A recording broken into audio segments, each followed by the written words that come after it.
basically trying to destroy their lifestyle, their jobs, their communities, and their families, and many of the regions from which they come. It's as if Labour couldn't do more damage to their core vote and to the indigenous population of these areas if they tried to think how damaging they could otherwise be.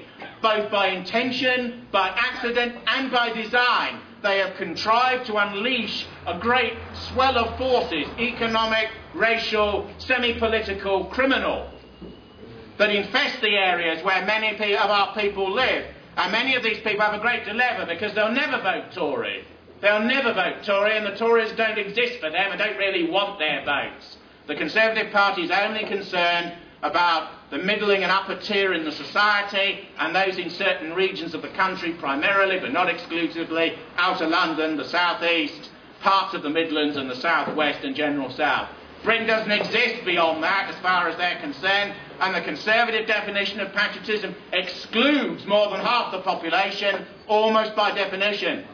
This means that people need another vehicle for their patriotism, particularly in the north, but also everywhere in the country, because all parts of the country to us are equally important, north, south, east and west. People in areas in the north vote Liberal in order to get back at Labour, not because they're Liberal themselves, and most of the Labour politicians they're up against are ultra-Liberals, who favour every item of decay that will lead to the destruction of our society. They're against the family, they're against any racial feeling in the indigenous population, they're against the national history of patriotism, they're against the empire and its legacy, they're against military commitment, and they're against the idea of the armed forces to a degree, and yet slavishly they're always making use of our armed forces on foreign, Zionist and American adventures in the Middle East and elsewhere that have little popular support, despite the fact that there's endless media overlay about how we should support these initiatives in Iraq, now coming to an end amidst squalor, middling success, and abject failure, and in Afghanistan. Why are we in Afghanistan? Why are we propping up a totally corrupt regime? The difference between the two candidates in the Afghan election was such, their vote was such, that one candidate cannot claim to be the leader of that country. His rival, Abdullah, a man who likes his name so much he obviously repeated it, there's a degree to which he's quite right to claim that the Karzai regime is completely corrupt. Why are our men dying for this government? Why are our men dying for Brown and belatedly for Blair and for a Bush foreign policy that has nothing to do with us? We should leave Afghanistan to its own devices. We should leave Iraq. We should mend our own society before we start intervening all over the world at America's behest. This society here in Britain and in the north of England is broken. We ought to fix this one first before we go out to the rest of the world pushing and shoving on America's behalf. I believe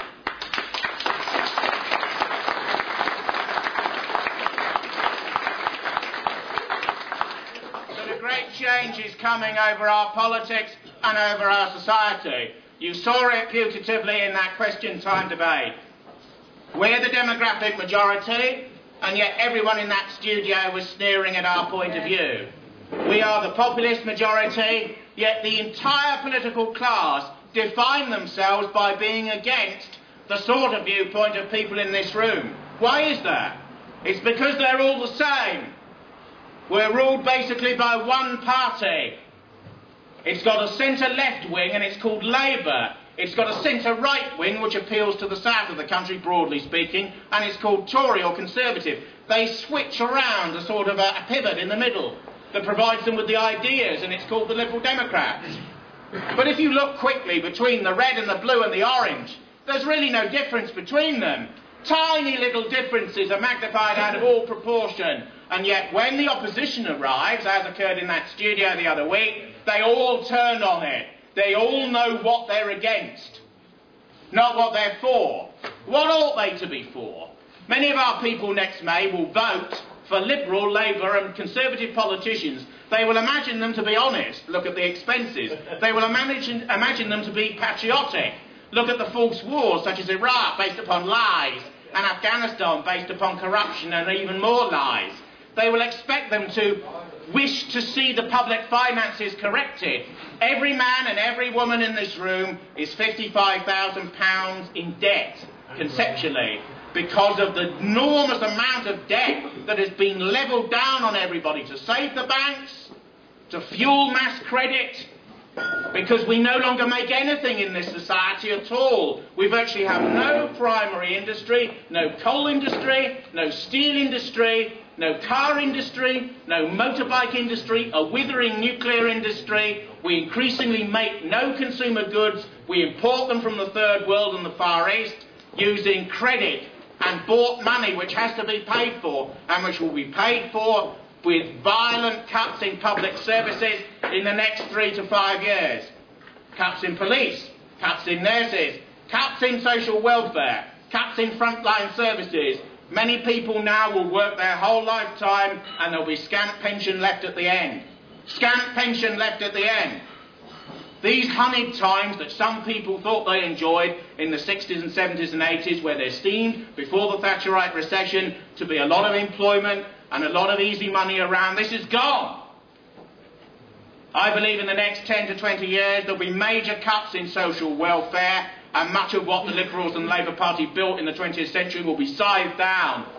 The National Health Service is creaking at the edges.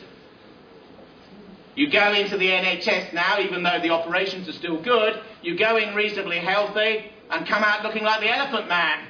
And this is how much of it's gone. All of our bureaucracies are sordid and run down. Go outside this country and come back in, and you see the defeatism, the cynicism of our rulers, the lethargy of those who are in power, the lying of the BBC and the rest of the media, the refusal to talk about immigration, the refusal to talk about patriotism, the refusal to talk about the European Union. Do you remember when Brown and Blair said that we would have a vote on these treaties which bind us even more into the European Union against our will? And although it's a very boring single-track issue, it's important because it means that people who say the odd little thing in fringe meetings can be arrested on European arrest warrants and trundled over to Germany and to other parts of the European Union. Totally contrary to our traditions, totally contrary to our law. Didn't we fight in war so we could say what we thought and say what we wanted about our own future and our own country? No, we can't say completely what we want. There's about 11 laws have been passed since the late 1960s, which means that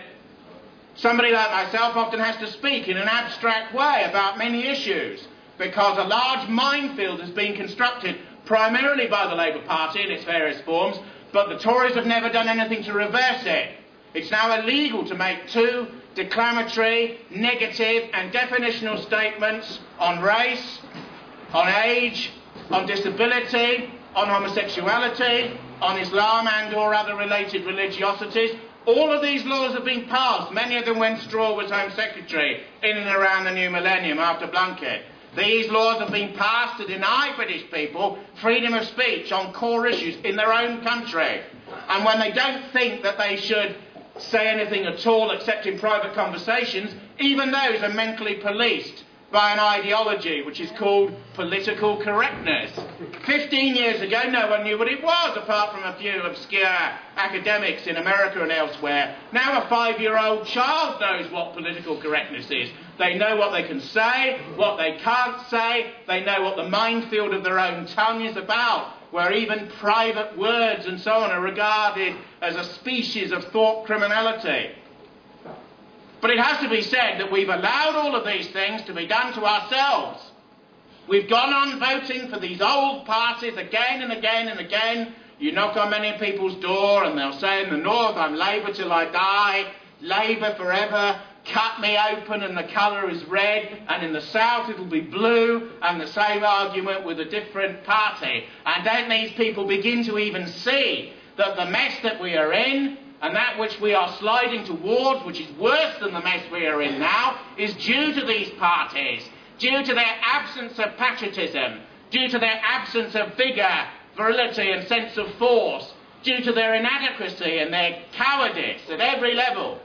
At every level of British life now you sense cowardice and funk, self-treason and a sense of betrayal. Everywhere.